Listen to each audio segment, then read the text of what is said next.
Welcome. This is James Corbett of CorbettReport.com with the last word on snake oil. The image of the traveling snake oil salesman of 19th century America is by now a familiar trope. It's the image of the heartless huckster who preys upon the trust of the general public to swindle them out of their hard-earned savings. With a bottle of useless tonic and the help of a plant in the audience, the snake oil salesman made a living out of lies and deceit. In these respects, William Levingston was your average snake oil salesman. He used a made-up title, billing himself as Dr. Bill Levingston, celebrated cancer specialist, despite being neither a doctor, nor celebrated, nor a cancer specialist. He was an inveterate cheat and liar, having abandoned his first wife and their 6 children to start a bigamous marriage in Canada at the same time as he fathered 2 more children by a 3rd woman.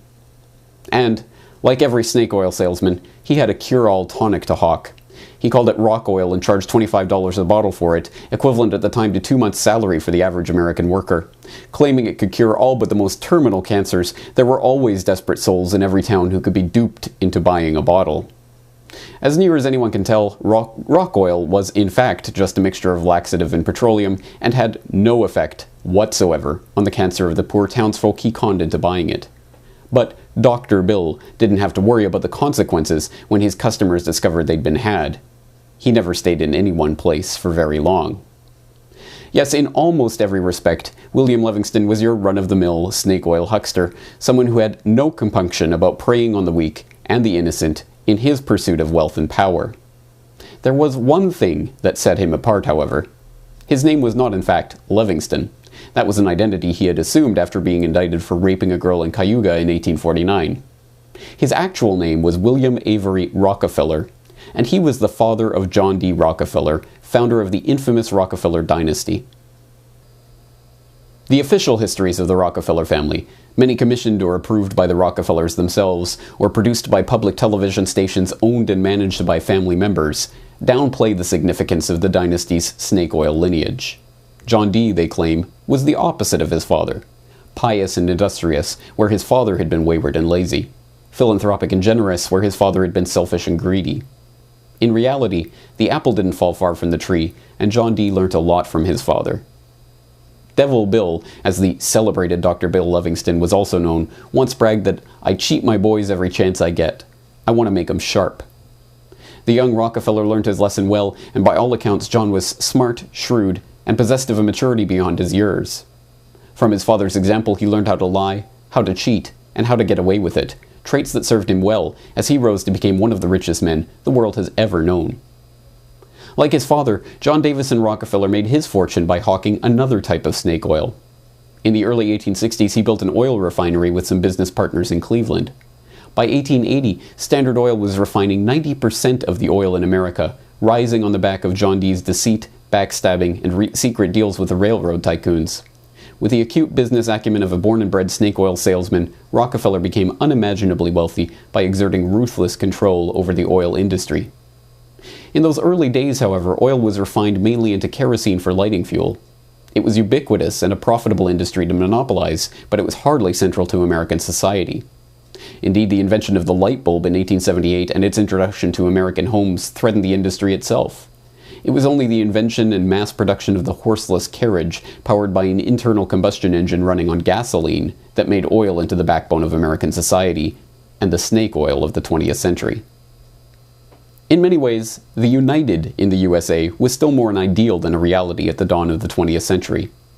The disparate states were separated by huge distances, and cross-country travel was still a long and arduous proposition. With the railroad the only reasonable option for traversing the vast expanses of the prairies in a reasonable time, the American frontier was built up around the railroads. By the same token, the invention and widespread adoption of the horseless carriage meant that modern America would be built up around the automobile, and it was the 20th century snake oil salesmen like the Rockefellers who stood to profit from it. Now, it would be difficult to imagine an industrialized nation without oil.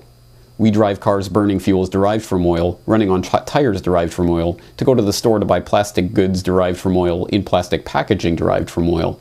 Big Pharma uses it as a basis for many pharmaceuticals, Big Agri uses it for fertilizers, Big Food uses it for additives. What is never thoroughly explored in the official histories and mainstream press, however, are the ways that viable alternatives to oil have been systematically suppressed by the snake oil salesmen and their lackeys in the positions of political power that have long since been bought and paid for through the Washington lobbyists. In 1925, Henry Ford told the New York Times, "The fuel of the future is going to come from fruit like that sumac out by the road, or from apples, weeds, sawdust, almost anything. There is fuel in every bit of vegetable matter that can be fermented." This was not merely a pipe dream. The original Model T could run on either ethanol or gasoline. In 1941, Ford produced a vehicle made of cellulose fibers derived from hemp, which ran on hemp ethanol.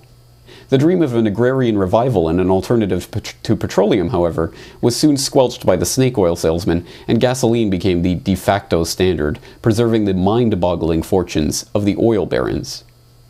Of course, to ensure that cars became kings of the road, something had to be done about the existing public transportation infrastructure in many American cities.